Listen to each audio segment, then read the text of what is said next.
കേരളത്തെ കേന്ദ്രം അവഗണിക്കുന്നുവെന്നുള്ള വ്യാജ പ്രചരണം തുടർച്ചയായി പിണറായി വിജയൻ സർക്കാർ നടത്തിക്കൊണ്ടിരിക്കുന്ന ഈ വ്യാജ പ്രചരണം ഇനിയെങ്കിലും അവസാനിപ്പിച്ച് കേരള ജനതയോട് മാപ്പ് പറയാൻ പിണറായി വിജയനും ഇടതുപക്ഷ സർക്കാരും തയ്യാറാവണമെന്നാവശ്യപ്പെടുകയാണ്.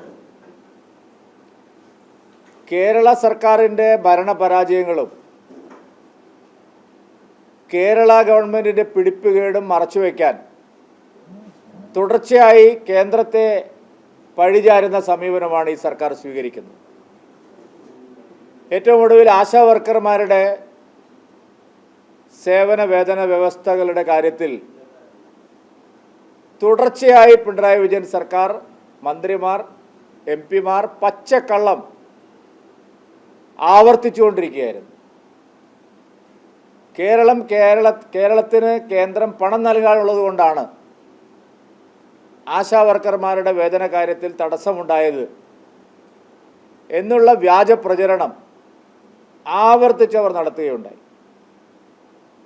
ആശാ വർക്കർമാർ ഗത്യന്തരമില്ലാതെ സെക്രട്ടേറിയറ്റ് നടയിൽ സമരത്തിനിറങ്ങിയപ്പോൾ അവരെ ചെന്ന് കാണാനോ അവരുടെ പ്രശ്നങ്ങൾ പരിഹരിക്കാൻ എന്തെങ്കിലും ഒരു ചർച്ച നടത്താനോ പോലും തയ്യാറാവാതെ ഞങ്ങളിതിന് ഉത്തരവാദിയേ അല്ല, എല്ലാം മോദി സർക്കാരാണ് ഉത്തരവാദി എന്നുള്ള ഒരു നറേറ്റീവ് ഇവിടെ ബോധപൂർവം സൃഷ്ടിക്കുകയായിരുന്നു. ഞങ്ങൾ അന്ന് തന്നെ പറഞ്ഞിരുന്നു, ഇത് പച്ചക്കള്ളമാണ്. NHMൻ്റെ കാര്യത്തിൽ കേന്ദ്രത്തിന് ഒന്നും മറച്ചു വയ്ക്കാനില്ല, കേരളത്തിന് ഒരു കുടിശ്ശികയും നൽകാനില്ല. കേരളം വ്യാജപ്രചരണം നടത്തുകയാണ്. കേന്ദ്ര സർക്കാർ കൃത്യമായി കേരളത്തിന് നൽകാനുള്ളത് നൽകുന്നുണ്ട്. പക്ഷേ കേരളം അതെങ്ങനെ ചെലവഴിക്കുന്നു എന്നുള്ളതിനെ സംബന്ധിച്ചുള്ള ഒരു കണക്കും ബോധിപ്പിക്കുന്നില്ല. ഇതായിരുന്നു ഞങ്ങളുടെ ഈ കാര്യത്തിലുള്ള വാദം. നിർഭാഗ്യവശാൽ കേരളത്തിലെ പ്രതിപക്ഷവും പിണറായി വിജയൻ്റെ ഈ പ്രചാരണത്തിന് കൂട്ടുപിടിച്ചു. അവരും കേന്ദ്രത്തെ പഴിചാരാനാണ് ശ്രമിച്ചത്. പാർലമെന്റിൽ ഗാന്ധി പ്രതിമയ്ക്ക് മുമ്പിൽ അവരും സമരം നടത്തി. ഇന്നലെ ആരോഗ്യമന്ത്രി ശ്രീ JP നഡ്ഡ അവറുകൾ വ്യക്തമായി പാർലമെന്റിൽ കേരളത്തിന് ഒരു നയാ പൈസയുടെ കുടിശ്ശികയും നൽകാനില്ല, എല്ലാം നൽകിക്കഴിഞ്ഞു, യൂട്ടിലിറ്റി സർട്ടിഫിക്കറ്റ് അടക്കം ഒരു കണക്കും അതിന് ചെലവഴിച്ച കണക്കും സംബന്ധിച്ച് കേരളം ഒരു റിപ്പോർട്ട് നൽകിയിട്ടുണ്ട്. ഇതാണ് എല്ലാ കാര്യത്തിലും നടക്കുന്നത്. തൊഴിലുറപ്പ് പദ്ധതിയുടെ കാര്യത്തിലും ഇതേ വ്യാജ പ്രചരണമാണ് കേരളത്തിൽ നടക്കുന്നത്. തൊഴിലുറപ്പ് പദ്ധതിയുടെ യൂട്ടിലിറ്റി സർട്ടിഫിക്കറ്റ് വളരെ പ്രധാനപ്പെട്ടതാണ്. തൊഴിലുറപ്പ് പദ്ധതി എവിടെയാണ് നടക്കുന്നത്, ഏതൊക്കെ സ്ഥലങ്ങളിലാണ് ജോലി പൂർത്തിയായിട്ടുള്ളത്, അതിൻ്റെ ഗൂഗിൾ മാപ്പ് അടക്കം ഇപ്പോൾ അപ്ലോഡ് ചെയ്ത് വിശദമായിട്ടുള്ള കണക്കുകൾ ഹാജരാക്കണം. കണക്കുകൾ ഹാജരാക്കുന്ന മുറയ്ക്കാണ് സംസ്ഥാനത്തിന് വിഹിതം വരുന്നത്. അപ്പം അതിൽ വീഴ്ച വരുത്തുകയാണ് സംസ്ഥാന ഗവൺമെൻറ്. കേരളത്തിലെ ഭരണത്തിൻ്റെ വീഴ്ചയാണ് തൊഴിലുറപ്പ് പദ്ധതി ശമ്പളം 3 മാസം മുടങ്ങുന്നതിന് കാരണം. അതിനും പറയുന്നത് കേന്ദ്ര സർക്കാരിനെ കുറ്റപ്പെടുത്തുക. നേരത്തെ 20,000 കോടി രൂപയുടെ കുടിശ്ശിക കേരളത്തിന് കിട്ടാനുണ്ട്. ധനകാര്യമന്ത്രി അടക്കം ആവർത്തിച്ച് വ്യക്തമാക്കി. പക്ഷേ നിർമ്മല സീതാരാമൻജി പാർലമെൻറ്റിൽ വ്യക്തമായും കേരളത്തിൻ്റെ അവകാശവാദത്തെ പൊളിച്ചടുക്കി കൊടുത്തു. ഇപ്പോൾ 20,000 കോടി രൂപയുടെ കണക്ക് പറയുന്നില്ല, ഇപ്പോൾ വേറെ പല കണക്കുകളുമാണ് പറയുന്നത്. ബഹുമാനപ്പെട്ട മുഖ്യമന്ത്രി ഇന്ന് കേന്ദ്ര ധനമന്ത്രിയെ കണ്ടിരിക്കുന്നു. ഈ കാര്യമൊക്കെ പറഞ്ഞിട്ടുണ്ടോ? കുടിശ്ശികയുടെ കാര്യം പറഞ്ഞിട്ടുണ്ടോ? കേരളത്തിന് കൂടുതൽ ചോദിക്കാനുള്ള അവകാശമുണ്ട്, ഞങ്ങളതിനെ സ്വാഗതം ചെയ്യുന്നു. കേരളത്തിൽ കൂടുതൽ പണം ലഭിക്കണം, അതിനു വേണ്ടിയിട്ട് സമ്മർദ്ദം ചെലുത്തണം, കേന്ദ്രത്തിനെ കാണണം, അതൊക്കെ ശരിയാണ്. കേരളത്തിൻ്റെ വികസനത്തിന് കൂടുതൽ സഹായം കിട്ടണം. പക്ഷേ അത് ചോദിക്കുന്നതിന് പകരം കേരളത്തെ അവഗണിക്കുന്നു, കേരളത്തിന് കുടിശ്ശികയാണ്, കേരളത്തെ കേന്ദ്രം ഞെക്കിപ്പിഴിയുകയാണ് എന്ന് പറയുന്നത് ശുദ്ധമായ ഭാഷയിൽ പറഞ്ഞാൽ, മിതമായ ഭാഷയിൽ പറഞ്ഞാൽ അങ്ങേയറ്റത്തെ അന്യായമാണ്. 65,000 കോടി രൂപയുടെ ദേശീയപാത വികസനം ഇവിടെ നടക്കുന്നു. നേരത്തെ 50-50 അനുപാതം അനുസരിച്ച് പകുതി പൈസ ഞങ്ങൾ കൊടുത്തുകൊള്ളാമെന്ന് പറഞ്ഞതാണ്. ലാൻഡ് അക്വിസിഷന് പണം പകുതി ഞങ്ങൾ കൊടുക്കാമെന്ന് പറഞ്ഞതാണ്. പിന്നെ 25% കൊടുക്കുമെന്ന് പറഞ്ഞു. അവസാനം ഒരു നയ പൈസയും കൊടുക്കാതിരുന്നിട്ടും ആ റോഡ് നിർമ്മാണം ഇവിടെ നടക്കുന്നു. 5 പൈസയുടെ ചിലവ് കേരള ഗവൺമെൻറ്റിനില്ല. കഴിഞ്ഞ ദിവസം ROB റെയിൽവേ ഓവർ ബ്രിഡ്ജ് 17 എണ്ണം സാങ്ഷനായി. നേരത്തെ ഉണ്ടായിരുന്ന കരാറ് 50-50%. 50% കേരളവും 50% കേന്ദ്രവും. കേരളം പണം കൊടുക്കാനില്ലെന്ന് പറഞ്ഞു. 17 പാലങ്ങൾ സാങ്ഷനായി. നിങ്ങളെല്ലാ മാധ്യമങ്ങളും റിപ്പോർട്ട് ചെയ്തതാണ്. പക്ഷേ ഈ വസ്തുത നിങ്ങൾ പറഞ്ഞില്ല. 1 രൂപ സംസ്ഥാനത്തിന് ചെലവില്ലാതെ 100% ചെലവിൽ കേന്ദ്രം 17 പുതിയ ROB വന്നിരിക്കുന്നു. എല്ലാ കാര്യത്തിലും ഇതാണ്. കേരളം കൊടുക്കേണ്ട വിഹിതമില്ല. ഇപ്പോൾ NHM ഇപ്പോൾ കേരളത്തിലെ ആരോഗ്യമന്ത്രി പറയുന്നത് കേട്ടാൽ തോന്നുന്നു ഇവിടെ എല്ലാം വിഭവ സമാഹരണം നടത്തിയിട്ടാണ് കേരളത്തിലെ ആരോഗ്യ മേഖലയൊക്കെ നടക്കുന്നത്. NHM 60-40 അനുപാതത്തിൽ ഇവർ വെക്കേണ്ട പൈസ ഇവരുടെ കയ്യിലില്ല. അതുകൊണ്ടാണ് കോഴിക്കോട് മെഡിക്കൽ കോളേജിലടക്കം മരുന്നില്ലാത്തത്. അതിന് കുറ്റം ആരെയാണ് പറയുന്നത്? കേന്ദ്ര വിഹിതത്തിൽ ഒരു കുറവുണ്ടായിട്ടില്ല. ഈ വർഷം ബജറ്റിൽ കേന്ദ്രം ആരോഗ്യ മേഖലയ്ക്ക് 1500 കോടി രൂപ അധികം വെച്ചിരിക്കും. അതിൻ്റെ വിഹിതം കേരളത്തിന് കിട്ടും. പക്ഷേ കേരളത്തിൻ്റെ വിഹിതം ഒന്നിനും അടയ്ക്കാനില്ല. നോക്കൂ, ജൽജീവൻ മിഷൻ കേരളത്തിൽ മുടങ്ങിക്കിടക്കുകയാണ്. ഉത്തരവാദി കേന്ദ്രമല്ല. ജൽജീവൻ മിഷൻ കേരളത്തിൽ മുടങ്ങാൻ കാരണം കേരള സർക്കാരിൻ്റെ വിഹിതം വെക്കാനില്ല. അതുകൊണ്ട് അവർ കരാറുകാർക്ക് കാശ് കൊടുത്തിട്ടില്ല. കേന്ദ്ര വിഹിതത്തിൻ്റെ കാര്യത്തിൽ ഒരു കുറവും ഉണ്ടായിട്ടില്ല. നോക്കൂ, നിങ്ങൾ അർബൻ PMAY ഒപ്പിടാത്ത 2 സ്റ്റേറ്റിൽ ഒന്ന് കേരളമാണ്. ഏറ്റവും നല്ല രീതിയിൽ നടന്നുകൊണ്ടിരുന്ന ഒരു കാര്യമാണ് അർബൻ PMAY. നഗരപ്രദേശങ്ങളിലെ പ്രധാനമന്ത്രി ആവാസ് യോജന തടസ്സമില്ലാതെ പോയിക്കൊണ്ടിരുന്ന ഒരു കാര്യമാണ്. കേരളത്തിലെ മാധ്യമങ്ങൾ ഇത് എപ്പോഴെങ്കിലും ചർച്ച ചെയ്യാൻ തയ്യാറായിട്ടുണ്ടാകും. അർബൻ PMAYയിൽ കേരളം ഒപ്പിട്ടിട്ടില്ല. ഇവർ പറയുന്നത് ഞങ്ങൾ ബ്രാൻഡിങ് സമ്മതിക്കില്ല, അതുകൊണ്ട് കേന്ദ്രം സമ്മതിക്കുന്നില്ല എന്നാണ്. അതല്ല കാരണം. ബ്രാൻഡിങ്ങിൻ്റെ പേര് വെറുതെ പറയുന്നത്. ബ്രാൻഡിങ് വേണം. കാരണം അർബൻ PMAY ആരാണ് പണം മുടക്കുന്നത് അവരെ പേരെഴുതി വെക്കണം. എല്ലാം പിണറായി വിജയൻ്റെ എൻ്റെ തല എൻ്റെ മുഖം, എൻ്റെ കൈ എൻ്റെ കാല്, ഇതെല്ലാം പിണറായി വിജയനും മരുമകനും മാത്രം വയ്ക്കുകയാണ്.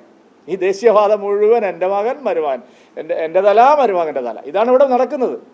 കേന്ദ്രം ബ്രാൻഡിങ് ചോദിച്ചാൽ സമ്മതിക്കില്ലെന്നാണ് പറഞ്ഞത്. പക്ഷെ സത്യം അർബൻ PMAYയിൽ ഒപ്പുവെക്കാത്തത് കേരളത്തിന് വിഹിതം വെക്കാനില്ലാത്തത് കൊണ്ടാണ്. ജൽജീവൻ മിഷൻ മുടങ്ങി, അർബൻ PMAY മുടങ്ങി. തൊഴിലുറപ്പ് പദ്ധതിയുടെ കാര്യത്തിൽ ഇവർ കേന്ദ്രത്തെ കുറ്റം പറയുന്നു. നഗരപ്രദേശങ്ങളിൽ ഒരു തൊഴിലുറപ്പ് പദ്ധതി സംസ്ഥാന ഗവൺമെൻറ് നടത്തുന്നുണ്ട്. ഞാൻ നിങ്ങളെ അറിവിലേക്ക് വേണ്ടി പറയുകയാണ്. നഗരപ്രദേശങ്ങളിൽ അയ്യങ്കാളിയുടെ പേരിലുള്ള ഒരു തൊഴിലുറപ്പ് പദ്ധതി നടക്കുന്നുണ്ട്. അറിയോ? എല്ലാ നഗരത്തിലും അയ്യങ്കാളി തൊഴിലുറപ്പ് പദ്ധതി എന്ന് പറയുന്ന ഒരു തൊഴിലുറപ്പ് പദ്ധതി സംസ്ഥാന ഗവൺമെൻറ് നടത്തുന്നുണ്ട്. അത് 6 മാസമായിട്ട് പൂട്ടിക്കെട്ടി കിടക്കുകയാണ്. അവിടെ ഒരു കാര്യം നടക്കത്തില്ല. ഒരു പൈസയുടെ ചെലവില്ല. ഒരു പൈസ അവർ മാറ്റി വച്ചിട്ടില്ല. അർബൻ PMAY മുടങ്ങി, നഗരപ്രദേശങ്ങളിലെ അയ്യങ്കാളി തൊഴിലുറപ്പ് പദ്ധതി മുടങ്ങി, ജൽജീവൻ മിഷൻ മുടങ്ങി, ആയുഷ്മാൻ ഭാരത് പദ്ധതി കേരളത്തിൽ അവതാളത്തിലായി. കാരണം സംസ്ഥാന ഗവൺമെൻറ്റിൻ്റെ വിഹിതത്തിൻ്റെ കാര്യത്തിലുള്ള പ്രശ്നമാണ്. സംസ്ഥാനത്ത് തദ്ദേശ സ്ഥാപനങ്ങൾക്കുള്ള വിഹിതം സമ്പൂർണ്ണമായിട്ട് മുടങ്ങി. ഇവിടെ കുറേ MP മാരുണ്ട് കോൺഗ്രസിൻ്റെ. ഇവർ ഏത് ജാതിക്കാരാണ്? ഏത് ലോകത്താണ് ഇവരുള്ളത്? ഇവർ ഗാന്ധി പ്രതിമയ്ക്ക് മുമ്പിലല്ല സമരം നടത്തേണ്ടത്. ഇവർ സമരം നടത്തേണ്ട തിരുവനന്തപുരം സെക്രട്ടേറിയറ്റിന് മുമ്പിലാണ്. മോദിയെ പറഞ്ഞാൽ വേറെ ചില ആളുകൾ വോട്ട് കിട്ടുമെന്ന് വിചാരിച്ചിട്ടാണ് നിങ്ങൾ ഈ നാടകം കളിക്കുന്നതെങ്കിൽ LDF ഗവൺമെൻറ്റിൻ്റെ മന്ത്രിമാരെക്കാൾ മോശം. LDFന് നിൽക്കക്കള്ളിയില്ലാതെ അവർ എല്ലാ കുറ്റവും കേന്ദ്രത്തിന് പറയുകയാണ്. ഈ കിഴങ്ങന്മാരെ എന്തിനാണ് ഗാന്ധി പ്രതിമയ്ക്ക് മുമ്പിൽ സമരം നടത്തിയത്? ഈ കാര്യങ്ങളെല്ലാം കേരളത്തിൽ മുടങ്ങിയത് സ്റ്റേറ്റ് ഗവൺമെൻറ്റിൻ്റെ പിടിപ്പുകേട് കൊണ്ടാണ്. പിണറായി വിജയൻ്റെ ഭരണ പരാജയമാണ്. അതാണ് സാർ ചൂണ്ടിക്കാണിക്കേണ്ടത്. നിങ്ങൾ ആരുടെ വോട്ട് ചോദിച്ചിട്ടാണ് തെരഞ്ഞെടുപ്പിൽ, തദ്ദേശ തെരഞ്ഞെടുപ്പിലും നിയമസഭാ തെരഞ്ഞെടുപ്പിലും പോകുന്നത്? പിണറായി വിജയൻ്റെ വാദമാണിത്. കേരളത്തിൻ്റെ എല്ലാ പ്രശ്നങ്ങൾക്കും കാരണം കേന്ദ്രമാണ്. ആ വാദത്തിന് അടിവരയിടുന്ന ലജ്ജാകരമായ പ്രവൃത്തിയല്ലേ വി ഡി സതീശൻ്റെ നേതൃത്വത്തിലുള്ള പ്രതിപക്ഷം കേരളത്തിൽ ചെയ്യുന്നത്? അർബൻ PMAY മുടങ്ങിയത് എന്തുകൊണ്ട് എന്ന് വി ഡി സതീശൻ ചോദിച്ചില്ലല്ലോ. അയ്യങ്കാളി തൊഴിലുറപ്പ് പദ്ധതി മുടങ്ങിയത് എന്തുകൊണ്ട് എന്ന് ചോദിച്ചില്ലല്ലോ. ജൽജീവൻ മിഷൻ പാതി വഴിയിലായത് എന്തുകൊണ്ടെന്ന് ചോദിച്ചില്ലല്ലോ. കേരള ഗവൺമെൻറ് അവരുടെ പിടിപ്പുകേട് ചൂണ്ടിക്കാണിക്കുന്നതിന് പകരം പാർലമെൻറ്റിൽ അടക്കം പോയിരുന്ന് മോദി വിരുദ്ധ സമരം നടത്താൻ നാണമില്ലാത്ത പ്രതിപക്ഷമാണ് കേരളത്തിൽ. അതുകൊണ്ട് യഥാർത്ഥത്തിൽ കേരളത്തിലെ പ്രതിസന്ധിക്ക് കാരണം ഇപ്പോൾ ഏറ്റവും ചെറിയ ഇവിടെ ഇൻവെസ്റ്റേഴ്സ് മീറ്റ് നടത്തിയല്ലോ. ഇൻവെസ്റ്റേഴ്സ് മീറ്റ് നടത്തി കേരളത്തിൽ വലിയ പ്രാധാന്യത്തോടുകൂടി നടന്ന കാര്യമാണ്. കേന്ദ്ര സർക്കാർ പ്രഖ്യാപിച്ച 3 ലക്ഷം കോടി രൂപയുടെ പദ്ധതി അല്ലാതെ വേറെ എന്താ അവിടെ വന്നിരിക്കുന്നത്? നിങ്ങൾ പറയും. കേന്ദ്രം പ്രഖ്യാപിച്ച 3 ലക്ഷം കോടി രൂപയുടെ പദ്ധതികൾ, റോഡിൻ്റെ, മറ്റ് വികസനത്തിൻ്റെ, മത്സ്യബന്ധന മേഖലയിലെ, തുറമുഖത്തിൻ്റെ, ആ പദ്ധതികൾ ഒഴിച്ചാൽ എന്താണ് എടുത്ത് പറയാൻ കഴിയുന്ന ഒരു പദ്ധതി ആ ഒരു കേരളത്തിൻ്റെ ഇൻവെസ്റ്റേഴ്സ് മീറ്റിൽ നടന്നിരിക്കുന്നത്? കോടിക്കണക്കിന് രൂപ പൊടിച്ച് വലിയ സമ്മേളനം നടത്തി. കേന്ദ്രത്തിൽ നിന്നടക്കം മന്ത്രിമാരെ വിളിച്ചുകൊണ്ട് വന്നു. യൂസഫ് അലി വന്നു, വ്യവസായ പ്രമുഖന്മാരെല്ലാം വന്നു. അവരൊക്കെ കൊടുത്ത ചെറിയ സഹായം അല്ലാതെ, നമ്മുടെ ആസ്റ്റർ മിംസും യൂസഫ് അലിയും ഒക്കെ കൊടുത്ത ചെറിയ സഹായമല്ലാതെ എന്താണ് സാർ കേന്ദ്രം കൊടുത്ത പദ്ധതിക്ക് പുറത്ത് ആ ഇൻവെസ്റ്റേഴ്സ് മീറ്റിൽ പുതുതായിട്ട് കേരളത്തിൽ വന്നിരിക്കുന്നത്? എവിടെ പ്രതിപക്ഷ നേതാവ് അതിനെക്കുറിച്ച് സംസാരിക്കാത്തത്? അതുകൊണ്ട് ഈ തുടർച്ചയായുള്ള കേന്ദ്ര വിരുദ്ധ പ്രചാരണം നിങ്ങൾ അവസാനിപ്പിക്കണം. സത്യം നിങ്ങൾ ജനങ്ങളോട് പറയണം. ഞങ്ങളെ കൊണ്ട് സാധിക്കുന്നില്ല, ഞങ്ങളെ കൊണ്ട് കേരളത്തിൽ ഭരണം നടത്താൻ സാധിക്കുന്നില്ല, ഞങ്ങളെ കൊണ്ട് റവന്യൂ വരുമാനം വർദ്ധിപ്പിക്കാൻ സാധിക്കുന്നില്ല, ഞങ്ങളെ കൊണ്ട് ഉൽപ്പാദനം വർദ്ധിപ്പിക്കാൻ സാധിക്കുന്നില്ല എന്ന് നിങ്ങൾ തുറന്ന് പറയണം. ഈ ദുരഭിമാനം വെടിയണം. എന്നിട്ട് ആ അജകള സ്ഥലം പോലെയുള്ള KV തോമസിനെ പോലെയുള്ള ആൾക്കാരെ വെച്ച് ലക്ഷക്കണക്കിന് രൂപ, അജകള സ്ഥലം എന്ന് പറഞ്ഞാൽ മനസ്സിലായില്ല, ആടിൻ്റെ കഴുത്തിൽ പാലും കിട്ടൂല, ഒരു പ്രയോജനവും. ഇയാളെ വെച്ചിരിക്കണം അവിടെ. ആ കോൺഗ്രസ്സിൽ എടുക്ക ചരക്കായിരുന്ന, ഒരു നയ പൈസയുടെ ഗതിയില്ലാതെ നടന്നിരുന്ന ഒരാളെ 10-25 ലക്ഷം രൂപ കൊടുത്ത് ഡൽഹിയിൽ വെച്ചിട്ട് എന്തിനാണ് മുഖ്യമന്ത്രി കൂടെ പോകാനോ? എന്താ ധൂർത്ത് നിങ്ങൾ അവസാനിപ്പിക്കാത്തത്? ഞങ്ങളെ കൊണ്ട് സാധിക്കുന്നില്ല എന്ന് പറഞ്ഞ് സർക്കാർ ഈ ധൂർത്തെങ്കിലും അത് അവസാനിപ്പിച്ചൂടെ? PSC മെമ്പർമാർക്ക് 1 ലക്ഷം അധികം. എന്തിനാണ് ഇവിടെ PSC മെമ്പർമാർ? ഇവിടെ വല്ല PSC നിയമനം നടക്കുന്നുണ്ടോ? ഉത്തർപ്രദേശിൽ 9 PSC മെമ്പർമാർ, ഇവിടെ എത്ര? പന്നി പറ്റതുപോലെ 10-28 എണ്ണം വെച്ചിരിക്കുകയാണ്. എല്ലാ പാർട്ടിക്കാർക്കും. ഇതിനെപ്പറ്റിയൊന്നും പ്രതിപക്ഷത്തിന് മിണ്ടാനില്ലേ? സമ്പൂർണ്ണമായുള്ള തകർച്ചയ്ക്ക്, കേരളത്തിൻ്റെ തകർച്ചയ്ക്ക് ഉത്തരവാദി ഈ സർക്കാരാണ്. അത് പ്രതിപക്ഷം സമ്മതിക്കണം. അല്ലാതെ മോദിയാണ്, BJP ആണ് കുഴപ്പം എന്ന് പറഞ്ഞ് പിണറായി വിജയൻ്റെ വാദത്തിന് പച്ചക്കൊടി കാണിക്കുന്ന ജോലി നിങ്ങൾ അവസാനിപ്പിക്കണം. കേന്ദ്രം കേരളത്തെ അവഗണിക്കുന്നു എന്നുള്ള വാദം ഇനിയെങ്കിലും നിങ്ങൾ അവസാനിപ്പിക്കണമെന്നാണ് ഞങ്ങൾക്ക്. കള്ളപ്രചരണങ്ങളാണ്. ഇപ്പോൾ കടൽ മണൽ ഖനനം എന്ന് പറഞ്ഞ് വന്നിരിക്കുകയാണ്. ഒരു ധാതു മണലും ഇവിടെ ഖനനം ചെയ്യുന്നില്ല. കോഴിക്കോട്ടും കൊച്ചിയിലും പിന്നെ ആലപ്പുഴയിലൊന്നും ഒരു ഖനനവും ഇല്ല. 2 താലൂക്കിലേ ഉള്ളൂ, കൊല്ലത്ത് മാത്രം. ആകെയുള്ള കടലിൻ്റെ 0.1% സ്ഥലത്ത് മാത്രമാണ്, അതും മണൽ മാത്രമാണ് ഖനനം ചെയ്യുന്നത്. അതും വ്യക്തമായിട്ടുള്ള പാരിസ്ഥിതിക ആഘാത പഠനം നടത്തിയതിന് ശേഷം. ഒരു ധാതു മണലും ഇവിടെ ഖനനം ചെയ്യുന്നില്ല. തുടങ്ങിയിരിക്കുക സമരം. KC വേണുഗോപാലൊക്കെ പറന്നു വരികയാണ് ആലപ്പുഴക്കാരോട്. ആലപ്പുഴയിലൊന്നും ഇതില്ല. ഞാൻ ചോദിക്കട്ടെ, KC വേണുഗോപാൽ സംസ്ഥാന ഗവൺമെൻറ് ഇത് സംബന്ധിച്ച് എന്തെങ്കിലും ഒരു പഠനം നടത്തിയിട്ടുണ്ടോ എന്ന് ചോദിച്ചിട്ടുണ്ടോ? കോൺഗ്രസ്സുകാർ വന്ന് ഇവിടെ സമരം ചെയ്യുന്നതിന്. കഴിഞ്ഞ 5 കൊല്ലം മീനാകുമാരി കമ്മീഷൻ എന്ന് പറഞ്ഞ് നിങ്ങൾ ബഹളം വെച്ചു. ഒരു കമ്മീഷനിൽ ഒരു കുഴപ്പമുണ്ടായിരുന്നില്ല. അപ്പോൾ ഈ തരത്തിലുള്ള കള്ളപ്രചരണം നിങ്ങൾ അവസാനിപ്പിക്കണം. തെറ്റായ പ്രചരണം നടത്തി കേരളത്തിലെ ജനങ്ങളെ വഴിതെറ്റിക്കാമെന്ന് നിങ്ങൾ വിചാരിക്കരുത്. പണ്ടത്തെ പോലെയല്ല. കേന്ദ്രം കൃത്യമായിട്ട് കൊടുക്കുന്നത് സംബന്ധിച്ച് വിശദമായിട്ടുള്ള കണക്കുകൾ പറയും. കാശ് കൊടുക്കുമ്പോൾ അതിൻ്റെ കണക്കും കൊടുക്കണം. അത് എന്തിന് ചെലവഴിച്ചു എന്ന് വരുത്തണം. വകമാറ്റി ചെലവഴിക്കാൻ പറ്റില്ല. കേരളം എപ്പോഴും ചെയ്യുന്നതാണ്, കാശ് വാങ്ങുന്നു, വകമാറ്റി ചെലവഴിക്കുന്നു, കൃത്യമായ ആവശ്യങ്ങൾക്ക് ചെലവഴിക്കുന്നില്ല, ഒരു കണക്കുമില്ല, വരയുമില്ല. അങ്ങനെ സർക്കാരുകൾക്ക് മുമ്പോട്ട് പോകാൻ കഴിയില്ല. അതാണ് അവസാനിപ്പിക്കേണ്ടത്. കേന്ദ്രവിരുദ്ധ പ്രചരണം അവസാനിപ്പിച്ച് സത്യം ജനങ്ങളോട് തുറന്നു പറയണം. ആണാണ്.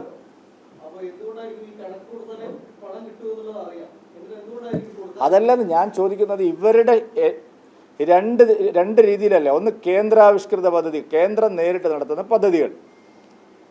രണ്ട് സംസ്ഥാനവും കേന്ദ്രവും ചേർന്ന് നടത്തുന്ന പദ്ധതികൾ. ഇവിടെ സംഭവിക്കുന്നത് കേന്ദ്രം നേരിട്ട് നടത്തുന്ന പദ്ധതികളെല്ലാം മുറയ്ക്ക് നടക്കുന്നു. സംസ്ഥാനവും കേന്ദ്രവും സംയുക്തമായി നടത്തുന്ന പദ്ധതികളിലെല്ലാം സംസ്ഥാനത്തിന് വിഹിതം വെക്കാനില്ല. ഇവിടെ സാമ്പത്തിക സ്ഥിതി തകർന്നിരിക്കുകയാണ്. അപ്പോൾ അത് മറച്ചു വയ്ക്കാൻ ഈ തരത്തിലുള്ള സാങ്കേതിക തടസ്സങ്ങൾ ഉണ്ടാക്കുകയും പിന്നീട് വ്യാജ പ്രചരണങ്ങൾ നടത്തുകയും ചെയ്യുന്നു. ആശാവർക്കർമാർ ഈ ആരോപണം ഉന്നയിച്ചിട്ടില്ല. ഞങ്ങൾ ആശാവർക്കർമാരുടെ സമരത്തിൽ കേന്ദ്രമന്ത്രി സുരേഷ് ഗോപി പോയി, BJP നേതാക്കൾ എല്ലാവരും പോയി, ഞങ്ങൾ അവരോടൊക്കെ സംസാരിച്ചു. അവർക്ക് ആക്ഷേപമില്ല, അവർക്കറിയാം എന്താ നടക്കുന്നത്. പക്ഷേ സംസ്ഥാന ഗവൺമെൻറ് അവർ പറയാത്ത കാര്യം പിന്നെ ആരോഗ്യമന്ത്രി നിയമസഭയിൽ പറയുകയാണ്, അത് മുഖ്യമന്ത്രി പറയുകയാണ്, എല്ലാ മന്ത്രിമാരും ഏറ്റുപിടിക്കുക, ഗോവിന്ദ് മാഷ് പറയുക. അപ്പോൾ ഇതുപോലെയാണ് ഓരോ കാര്യങ്ങളും നടക്കുന്നത്. സംസ്ഥാനത്തിൻ്റെ കയ്യിൽ പണമില്ല, അതുകൊണ്ട് പദ്ധതികൾ മുടങ്ങുന്നു. ഇപ്പോൾ തദ്ദേശ സ്ഥാപനങ്ങളുടെ ഫണ്ട് വെട്ടിക്കുറച്ചതിന് മോദി സർക്കാരിന് എങ്ങനെയാണ് ഉത്തരം പറയുന്നത്? പക്ഷെ എന്താ പറയുന്നത്? പഞ്ചായത്തുകളോട് പറയുന്നു നിങ്ങൾക്ക് കാശില്ല, മോദി പണം തരാനുണ്ട്. ഇത് നടക്കില്ല കേരളത്തിൽ. ഈ പ്രചരണം ഇവിടെ നടക്കില്ല.